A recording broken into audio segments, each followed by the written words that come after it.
Hello tout le monde, j'espère que vous allez bien. On se retrouve aujourd'hui pour un nouvel épisode de podcast. Il est 9 heures du matin chez moi, à Bali. Il fait super beau.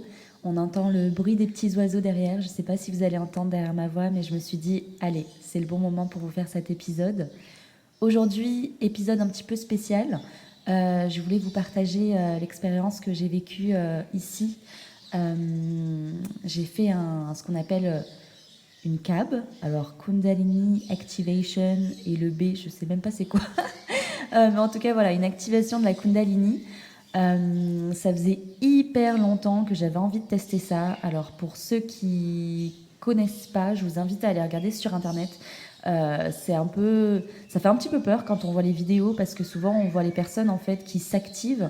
Donc on voit une personne qui va manipuler l'énergie de la personne et la personne va bouger. En général, c'est un mouvement de serpent, on dit, parce que voilà, euh, la Kundalini, en fait, c'est l'énergie sexuelle. Et apparemment, quand elle s'active, ça s'enroule en fait au niveau de la colonne vertébrale et des chakras. Alors, je suis hyper nulle pour expliquer clairement, c'est pas le but du podcast. Moi, je suis vraiment là pour vous raconter mon expérience. Je pense que les informations, vous pouvez les trouver et je vais pas être la personne la plus apte à vous expliquer ça. C'est pas mon but et c'est pas ce que j'ai envie de faire aujourd'hui. J'ai pas envie de jouer l'experte, mais plutôt voilà, de vous parler comment j'ai vécu l'expérience en tant que participante et c'était vraiment hyper intéressant. Alors, donc du coup, déjà pour poser le cadre, en fait, quand on est arrivé, donc ça s'est passé dans un studio de yoga. J'ai fait ça avec une femme qui s'appelle Victoria et je vous mettrai la page Instagram de l'endroit où j'ai fait. Je sais qu'elles sont plusieurs. Celle qui est assez connue, elle s'appelle Céline, mais elle n'était pas là lorsque j'ai fait la Kundalini Activation. C'est Victoria, une femme qui s'est occupée de moi, qui est juste sublime, très douce, très bienveillante, enfin voilà, très puissante aussi. Et déjà, quand on arrive, donc on s'installe, on est plusieurs, on a fait ça en groupe, hein, donc je sais pas combien on était, je pense qu'on était une quinzaine à peu près. Donc on s'installe toutes sur un tapis de yoga. Victoria donc du coup pose le cadre, nous explique comment ça va se passer. Et là, elle propose à des personnes qui sont déjà activées de nous faire une démo en live. Et là, clairement, bah, ce qui se passe, c'est exactement ce qu'on voit sur les vidéos Instagram, c'est-à-dire que la personne s'allonge et donc elle commence à manipuler son énergie. Et là, on voit la personne qui commence à se lever, en fait, allongée, mais à avoir le, le, le buste qui se lève et à avoir des mouvements assez particuliers. Voilà, les doigts qui se touchent. Alors, c'est compliqué, là, je suis pas en face caméra, donc vous n'allez pas voir ce que je veux dire, donc c'est hyper compliqué à expliquer. Ah, il y a le scooter qui passe. C'est pas grave, je ne vais pas cuter. Ça fait partie de ce nouveau format de podcast que je laisse maintenant. Donc malheureusement, je suis dans une rue où il y a quand même beaucoup de scooters qui passent. Donc il y aura peut-être un peu de bruit. Du coup, où est-ce que j'en étais? Où est-ce que je disais? C'est que la personne, donc, du coup, a commencé à se lever et à faire des mouvements assez chelou, on va pas se mentir. Voilà, donc les doigts qui se touchent, le buste qui, qui bouge bizarrement, un peu comme avec une respiration un peu saccadée en fait. Euh, donc vraiment, je vous invite de toute façon, si là je vais vous mettre la page Instagram après, puis vous pourrez aller regarder les vidéos, donc vous allez voir de quoi je parle, parce que là vraiment j'ai trop de difficultés à expliquer. Je suis pas très bonne pour ça en général. Mais du coup, elle nous fait la démo. Et là, clairement, moi, ça me fait peur. Voilà, ça me fait peur. Je suis une personne qui est extrêmement contrôlante. Euh, j'ai du mal à lâcher prise. J'ai du mal à pas avoir le contrôle de ce que je fais. Et donc, à un moment, elle pose la question après la démo. Elle dit, bon, bah, est-ce que vous avez des questions à poser à cette personne? Personne ne pose une question, sauf moi. Et la seule question qui m'est venue, c'est en mode, mais est-ce que c'est agréable?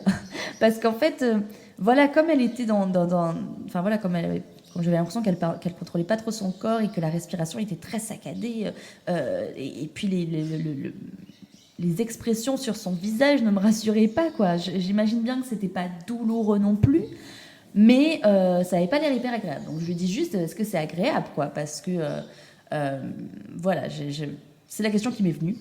Et donc, je sais même plus quelle est sa réponse à ce moment-là. J'ai pas envie de déformer ce qu'elle m'a dit. Mais je comprends que c'est ni agréable ni désagréable, mais en tout cas, il y a une libération qui se fait. Et la nana, ça faisait genre 10 fois qu'elle venait. Donc, je pense que si ça fait la 10 fois qu'elle vient, c'est qu'elle y trouve une certaine forme de confort finalement, ou en tout cas quelque chose de pertinent, quelque chose d'agréable, enfin quelque chose de bon. Et du coup, moi, ça m'a un peu perturbée sur le moment. Parce que justement, je trouve que ce qui est difficile avec la Kundalini Activation, c'est qu'on a tendance à avoir des attentes, on a tendance à se comparer et à vouloir expérimenter en fait justement cette activation telle que on la voit en vidéo, même si on sait que c'est pas ce qui se passe dans la majeure partie des cas, hein, surtout quand c'est la première fois qu'on essaie. Alors il y a des personnes qui s'activent dès la première fois. Quand on a fait le tour de table à la fin, enfin le tour de cercle, effectivement il y a des femmes qui se sont activées dès le début. D'ailleurs, je dis des femmes parce que dans cette session, on n'était que des femmes, mais je sais qu'il y a des hommes aussi qui testent. En tout cas, j'ai rencontré des hommes à Bali. C'est un homme justement qui m'a parlé de Céline et de cette expérience qu'il avait vécue. Donc, c'est aussi pour ça que j'y étais allée. Mais bref, donc du coup, voilà, moi au début, ça me met dans une situation où je me dis, putain, merde, j'avais pas envie de me comparer, j'avais pas envie de rester focus sur cette activation du corps, mais en fait, le fait de l'avoir vu, bah, forcément, ça vient me trigger, ça vient me donner encore plus envie de vivre ça. Et voilà, même si le cadre est posé, on a une vidéo à regarder avant la session justement où Céline nous explique tout, ce qui peut se passer, ce qui peut ne pas se passer, qu'est-ce qu'il faut faire avant et après la séance. Donc là, en l'occurrence, par exemple, il faut pas... le mieux, c'est de venir à jeun. Après, bon, comme c'était à midi, moi, j'avais faim, quoi. Donc j'ai mangé un petit peu, mais je me suis pas chargée. Donc elle conseille de prendre des fruits, voilà, quelque chose de léger. Moi, je crois que j'avais pris un peu de yaourt et des fruits, il me semble, ou un smoothie, je me souviens plus trop. Mais voilà, j'avais suivi le protocole. Et puis, voilà, elle nous explique qu'il faut lâcher prise, qu'il faut pas se comparer, qu'il faut pas émettre trop d'attentes. Mais on va pas se mentir, on reste des humains. Donc oui, on peut essayer tant bien que mal de pas avoir d'attentes, mais en tout cas, dans ma vérité à moi, on essaye, mais c'est pas naturel. Et donc, moi, il y a quand même des attentes qui se créent. Et donc, ce qui se passe, c'est qu'après, donc, on rentre en session. Et donc là, on s'allonge, on ferme les yeux. La personne nous invite justement à lâcher prise, à rester vraiment dans sa bulle, à ne pas se soucier de ce qui se passe autour de nous, puisqu'on est en groupe, donc on entend des choses qui se passent, hein, des émotions, donc des pleurs, des rires, des cris, enfin voilà. Ça peut être aussi challengeant. Après, bon, moi sur ça, c'était ok, parce que j'ai quand même fait beaucoup d'expériences de groupe maintenant, notamment des thérapies brèves, où justement il y a ce genre de situation qui se passe, ou du breathwork en groupe. Et donc, sur ça, ça va, j'ai réussi à rester dans mon espace. Et donc, en fait, on s'allonge, on part, et là, on part en voyage. Ah oui, juste petite chose, petite précision. Ah, mon réveil qui sonne. Bon, c'est pas grave. Donc ouais, petite précision, pour la personne qui s'est activée, ça a été extrêmement rapide. La démo a duré moins de 5 minutes, je dirais. Et en fait, c'était fou, quoi. Elle a été activée en l'espace de quelques secondes. Elle est partie là, à bouger, etc. Donc ouais, c'était assez impressionnant. D'ailleurs, même elle a dit en fait que c'était la première fois qu'elle était activée aussi rapidement. Donc voilà. Et donc après, quand je dis on part en voyage, en fait on est tout allongé sur le tapis et on est guidé par de la musique. Donc il y a une playlist qui tourne, une playlist d'environ 1 heure avec différents sons, différentes rythmiques, différents styles de musique. Et c'est assez fort. Et donc là, je commence à écouter les premières musiques. Et Victoria passe donc du coup sur les participantes quand c'est nécessaire et elle récite des choses, donc elle parle en ce qu'on appelle le langage de lumière. Donc du coup c'est assez particulier, ça passe par des sifflements, des sons de voix, des bruits, enfin voilà, c'est assez puissant, hein. Et en fait ce qu'elle nous explique, c'est que c'est un langage que nous humains on ne peut pas comprendre, mais notre âme comprend. Donc c'est ça le principal. Et puis par moments elle peut venir nous toucher, donc elle nous demande bien à l'avance, hein, si elle peut si on l'autorise quoi, à nous toucher, ou s'il y a des parties du corps qui est sensible, voilà. Et puis elle nous passe par moments des petits objets qui vont faciliter en fait les sensations justement de l'énergie qui circule, de l'énergie qui passe. Donc moi je sais qu'elle m'a passé un truc, ça me faisait vraiment une sensation de vibration au niveau du plexus solaire. Et, euh, et elle m'a mis une pierre à un moment. C'était une pierre de Moonstone, enfin une pierre de lune. Et c'est dingue parce que c'est une pierre qui m'accompagne beaucoup là pendant mon voyage à Bali. Donc je pense que voilà, il n'y a pas de hasard. Et elle m'avait mis ça aussi au niveau du plexus solaire. Voilà. Et donc au niveau de mon expérience, donc comment ça s'est passé? Euh, C'était assez fort quand même. C'était assez fort. Euh, C'était ma deuxième expérience finalement. Alors, la première fois, c'était avec un ami qui débutait, c'est en individuel. Au final, je me rends compte que c'était quand même très similaire, mais on va dire que j'avais plus d'intention pour celle-ci parce que c'était du groupe, parce que j'y allais avec un- une entreprise, association, organisme, je ne sais pas trop comment appeler ça, mais qui est reconnue, hein. Voilà, il y a des sessions qui sont organisées vraiment toutes les semaines, il y a des sessions en live, en ligne, à Paris. Il y a des sessions aussi, il me semble, en Espagne, si je dis pas de bêtises. Enfin voilà, la nana, on sent qu'elle fait ça depuis longtemps. Pour moi, elle est très expérimentée. Elle m'a été recommandée. Euh, donc, euh, donc j'y suis allée avec plus d'intention que la première fois. C'est sûr que mon ami qui débutait, vu qu'il débutait, ben là, pour le coup, j'avais moins d'attentes. Enfin voilà, et puis c'était un pote, c'était différent. Là, j'y allais avec beaucoup plus d'intention. Et du coup, j'ai plus vécu de choses en termes de visualisation. J'ai commencé à voir pas mal de lumière, des images, mais qui voulaient absolument rien dire. D'ailleurs, très perturbant. Ce qui m'a le plus choqué et ce qui a fait rire pas mal de personnes quand après j'ai fait le tour de cercle parce que clairement j'étais juste en mode what the fuck. J'ai vu beaucoup de chauves dans cette visualisation. Voilà, des chauves. Alors, on dit qu'on peut voir des vies antérieures hein, dans ces sessions-là. C'est très compliqué après d'interpréter des messages, surtout que le mental a tendance à mettre son petit grain de sel, et donc du coup là on peut partir dans mille et une hypothèses. Mais en tout cas, ce que je me souviens, à un moment, une scène qui m'a troublée, c'était une femme asiatique. Je dirais pas vietnamienne pour le coup, ce qui m'est venu, c'était plutôt une femme chinoise, plutôt une époque, je sais pas, dynastie ou ce genre de choses. Mais en tout cas, cette femme-là était chauve, avec un kimono et un landau où elle portait son bébé. Donc le bébé était forcément chauve aussi, et donc ça faisait double visage chauve. Là, ces deux personnes me regardaient, et à la toute fin de la visualisation, c'est moi qui finis chauve. Et voilà, et je crois que pendant l'heure aussi, il me semble que j'ai vu d'autres personnes chauves, mais de style un peu des moines. Enfin voilà, c'était vraiment particulier. Et puis c'est des images qui viennent très rapidement. On n'a pas le temps, en tout cas moi j'ai pas eu le temps de vraiment interpréter, de me poser, de regarder. Non, c'était vraiment des images qui venaient à la filée. Je sais qu'à un moment donné, j'ai eu des images de mains, un peu comme des mains de Shiva, mais il n'y avait pas le corps de Shiva, c'était juste des mains comme ça, des mains un peu en superposées, voilà. Des superpositions de mains, plutôt dans des postures de prière, en fait, donc les deux mains contre les deux pommes, les unes contre les autres.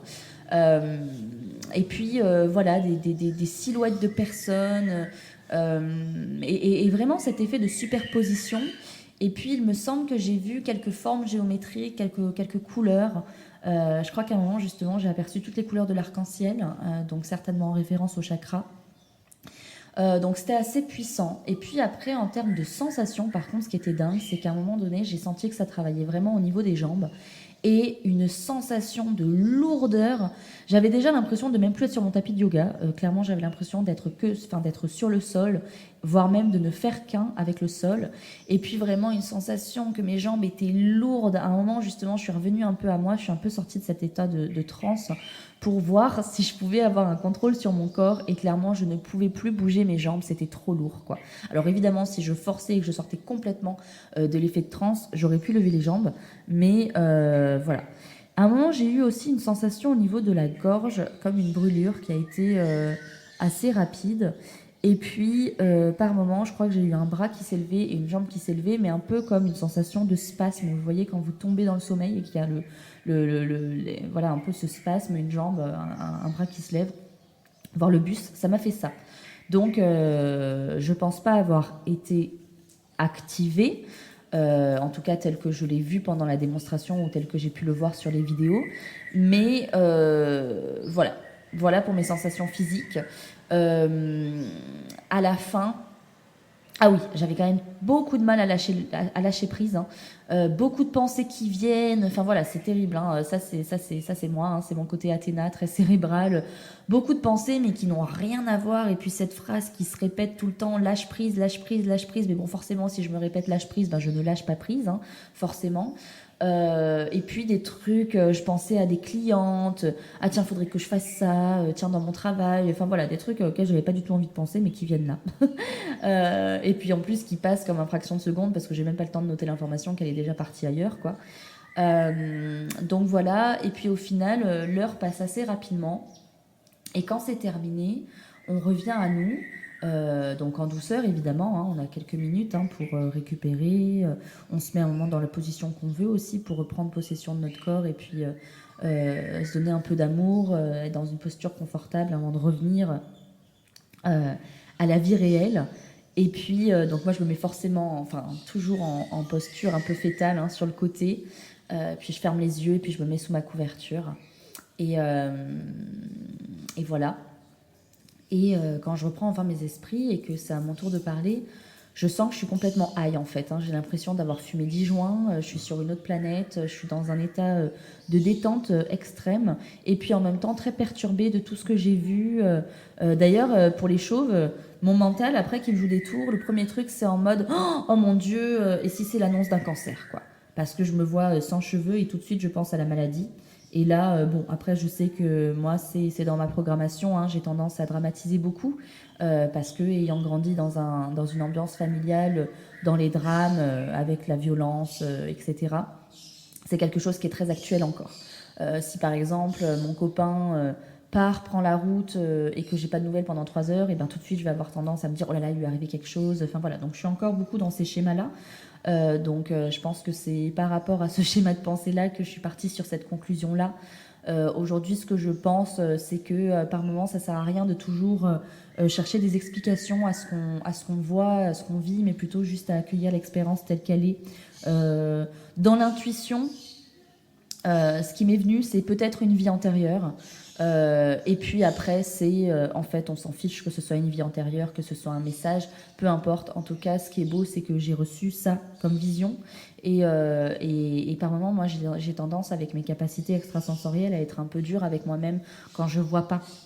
Moi, c'est très tripal en fait. Je ressens beaucoup les choses au niveau du ventre. Donc très souvent, quand je canalise des informations en session, ça va passer par là. Mais par moments, voilà, je suis assez exigeante et dure avec moi-même et je me dis, punaise, mais ouais, mais c'est une intuition. Qu'est-ce qui me dit que c'est pas quelque chose que j'ai imaginé? Alors bon, qu'est-ce qui me dit que c'est pas quelque chose que j'ai imaginé? C'est que dans 99% des cas en séance, ce que je dis, ce que je ressens parle à mes clientes. Encore un scooter que je laisse passer. Donc voilà, du coup, c'est vrai. Ah, et encore un autre qui suivait. Et du coup, c'est vrai qu'en général, c'est ce qui va confirmer en fait que mes intuitions sont bonnes. Ce sont mes clientes qui vont dire effectivement là, ça me parle. Et puis, des fois, c'est quand même assez précis. Mais étant donné qu'encore une fois, je suis assez dure avec moi-même, dans ma perception, c'est pas assez précis. C'est pas des informations que j'entends. C'est pas clair en fait souvent. Euh, et donc voilà. Et là, je me suis dit, allez, accueille. C'est quand même beau parce que la première fois que j'avais fait avec mon pote, j'avais pas eu autant de visions. Et là, il y a eu quand même pas mal de visions. Je me suis dit quand même, c'est beau, c'est la première fois que tu le fais dans ce contexte-là. Laisse-toi le temps aussi d'expérimenter. Laisse le temps aussi à ton âme d'expérimenter. Et du coup, voilà. Et en fait, qu'est-ce que je voulais dire par rapport à ça? J'ai une information qui vient de me venir par rapport à ce qui s'est passé hier. Mais je ne vais pas en parler pendant le podcast. Il faut juste que je me le note. Je vais mettre mon truc sur pause. Ouais, c'est un truc de dingue. Désolée, j'ai mis sur pause parce qu'en fait, je viens de me rappeler qu'hier, j'ai fait un rêve conscient. Alors soit c'était un rêve conscient, soit j'étais vraiment réveillée, mais en tout cas assez dingue. Je m'en rappelais plus et là je viens juste de me le noter parce que c'est quelque chose dont je dois absolument parler à ma formatrice pour clarifier en fait tout le week-end. Là j'étais en formation de Theta Healing, j'ai passé mon dernier niveau de Theta Healing. Donc forcément plus on passe les niveaux, plus on va un peu plus loin dans la pratique. Et donc justement développer mes capacités extrasensorielles de médiumnité, de canalisation en font partie. Donc juste, je fais un petit parallèle, hein, le Theta Healing, c'est une technique de reprogrammation des croyances limitantes par le subconscient, en fait. Enfin, du subconscient, par les ondes Theta. Et du coup, on peut faire plein de choses. On peut aussi faire de la guérison, on peut voir l'avenir, on peut guérir des traumas, guérir des blessures. Enfin voilà, on peut faire plein de choses. Et donc du coup, voilà, là, il m'est arrivé une petite expérience particulière que j'avais zappée et que je viens de me noter. Du coup, je ne sais absolument plus où j'en étais, évidemment. Mais je vais juste revenir sur... je crois que j'étais sur la fin, en tout cas. Ah oui, sur le fait que justement j'accueillais le fait que j'avais eu pas mal de visions et que par moments il faut que j'arrive à lâcher cette quête et ce perfectionnisme en fait, hein, et que je me laisse aussi le chemin d'aller là où je dois aller et de faire ce que je dois faire finalement. Et qu'il n'y a pas de règles en matière de canalisation.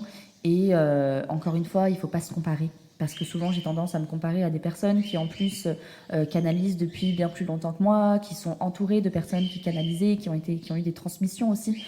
Donc, c'était beaucoup plus, pas dire facile, hein, parce que je ne suis pas à leur place. Mais en tout cas, moi, une de mes difficultés, c'est qu'aujourd'hui, mon partenaire n'est pas du tout dans ce monde-là. Mes parents ne sont pas du tout dans ce monde-là. Mes amis non plus. Donc, c'est vrai que tout ça, par moments, me semble encore très abstrait, très fou. Et puis, il y a des moments où il y a encore des croyances de « mais en fait, est-ce que tu n'es juste pas en train de t'inventer tout un film, meuf ?» Alors, évidemment que non, parce que j'ai eu beaucoup de preuves. Et j'ai vu beaucoup de choses, même dans la matière, qui me confirment en fait que non, je ne suis pas totalement en train de halluciner. Mais voilà, par moments, il y a toujours ces croyances qui arrivent en mode « mais et si c'était pas du tout ce que tu pensais ?» Voilà. En tout cas, pour revenir à cette expérience avec la Kundalini, donc c'est cool au final que j'ai attendu un peu avant de vous faire le retour. Au début, je voulais vous faire directement après avoir fait les sessions. Mais en fait, c'est bien que ça se soit passé comme ça. Qu'est-ce que je voulais dire par rapport à ça? Oui, donc en fait, souvent, on nous dit de laisser quelques jours infuser et de voir en fait qu'est-ce qui se passe pour nous. Parce que avec la Kundalini, en fait, on va rééquilibrer tous nos chakras, on va débloquer tout ce qui est bloqué, et puis il y a plusieurs choses qui peuvent se passer. Donc il y a des choses qui peuvent se débloquer justement dans nos vies, comme notamment des déblocages par exemple au niveau professionnel, au niveau de l'argent. On peut devenir plus magnétique, les gens nous regardent plus, on peut se sentir plus confiante, avoir plus confiance en nous, se sentir plus belle aussi. Et effectivement, la confiance en soi, c'est quelque chose que j'ai ressenti. D'ailleurs, ça y est, j'ai eu l'élan de changer de couleur de cheveux. Donc j'ai pris rendez-vous samedi. Ça fait des années que j'ai pas changé de couleur de cheveux. Je faisais de temps en temps des mèches qui rééclaircissaient un peu ma couleur, mais changer complètement de tête, ça va faire quelques années maintenant que je l'ai pas fait. Et d'ailleurs, la couleur que j'ai choisie, je pense que ça me fait vraiment penser à la Kundalini. Je sais pas pourquoi, ce truc de feu un peu.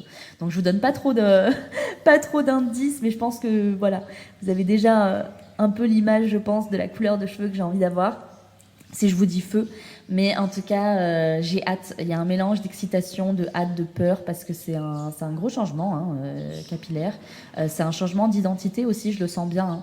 Là, il y a un shift pour moi qui se fait. Alors déjà depuis quelques mois, mais encore plus, je pense, depuis la Kundalini. Hein. Je sens effectivement que là, tous les feux sont ouverts, que j'ai plus qu'à y aller, j'ai plus qu'à mettre un pied devant l'autre. Et voilà, d'ailleurs, là, je vais être en plein lancement. Il y a mon programme qui réouvre. Donc, j'avais fait un pré-lancement non officiel.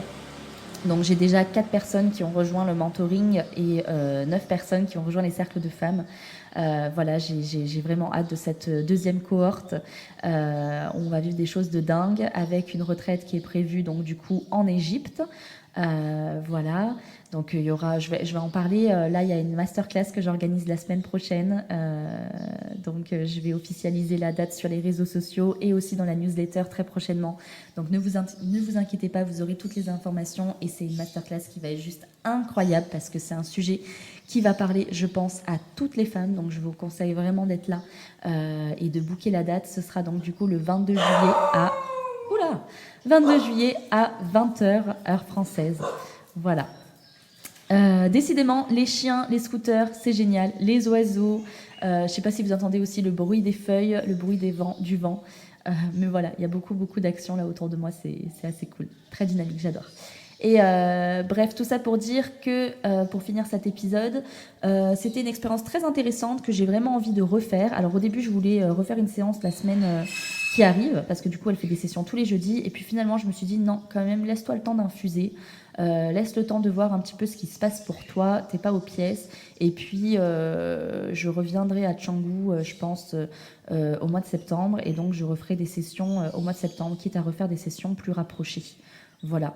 En tout cas, j'espère que vous aurez apprécié cet épisode. Je suis hyper contente de vous partager en live comme ça les expériences que je vis à Bali, d'être de ce côté-là aussi, parce que voilà, ça fait pas mal de temps maintenant que j'accompagne, que je fais des pratiques sur les autres, que j'accompagne les femmes à guérir. Et là, moi, je suis contente de réexpérimenter certaines choses et de vous partager mes expériences directement après, parce que j'ai testé énormément de choses quand j'étais en Guadeloupe. Et finalement, je ne vous ai pas fait mon retour au fur et à mesure, ce qui fait que là, je pourrais vous faire un retour, mais j'oublierai plein de détails, alors que là, ça s'est passé jeudi dernier, et donc du coup, c'est encore bien dans ma tête, c'est bien ancré. Et du coup, ce témoignage est plus puissant. Voilà. En tout cas, je vous embrasse très fort. Je ne sais pas quand sera le prochain épisode. Je pense que je vais vous en faire un cette semaine, justement, pour accompagner la masterclass qui va sortir lundi prochain. Et prenez soin de vous. Je vous souhaite une merveilleuse semaine. Et puis, je vous dis à très vite.